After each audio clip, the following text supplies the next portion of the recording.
A locked door, a breathless plea, a choice no one should have to make.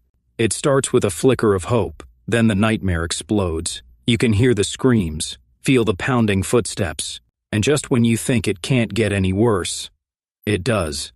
The first few minutes of 28 weeks later hit like a punch to the gut. It's not just terrifying, it's heartbreaking, overwhelming, and impossible to shake off. Everything starts in a small, worn-down farmhouse, where Don Robert Carlyle and his wife Alice Catherine McCormick are holed up with a handful of other survivors. They've carved out a fragile existence, rationing food, keeping quiet, and trying to believe that maybe, just maybe, they'll make it. Then comes a knock at the door. A boy, breathless and desperate, pleads for help. Letting him in is the first and last mistake they'll ever make. Within seconds, the infected are on them.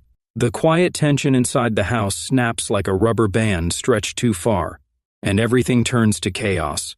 These aren't the shambling, groaning zombies of old horror movies. These things sprint, their eyes wild, their bodies flailing with uncontrollable rage. There's no time to think, no time to plan.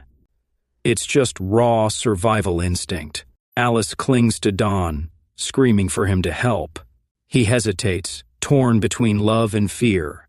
And then, in the cruelest instant, he makes his choice. He lets go. This is the moment that cuts the deepest. Not the infected tearing through the walls, not the blood spraying in all directions, but this. Watching Don break away from Alice, watching her realization as he abandons her, watching the sheer terror in his eyes as he turns his back on everything that mattered. It's not just tragic, it feels disturbingly real. Then comes the chase. Don bolts out of the house, feet pounding the dirt, lungs burning, the world around him a blur. The infected are right behind him, dozens of them, maybe more. There's no stopping, no looking back. He leaps fences, barrels through fields, his only goal to reach the boat waiting by the riverbank. And suddenly, it's not just a chase, it's something much bigger. Like fate itself is pushing Don forward, making sure he lives just long enough to carry the weight of what he's done. By the time he reaches the boat, there's no relief.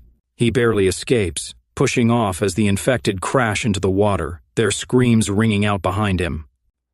He's safe, but the guilt, the horror, the knowledge that he left Alice to die, it's never going away. This opening isn't just about monsters and gore. It digs into something far worse, the way fear strips us down to our most selfish, desperate selves. In a world this brutal, love doesn't always win. Sometimes survival means running, no matter what you have to leave behind.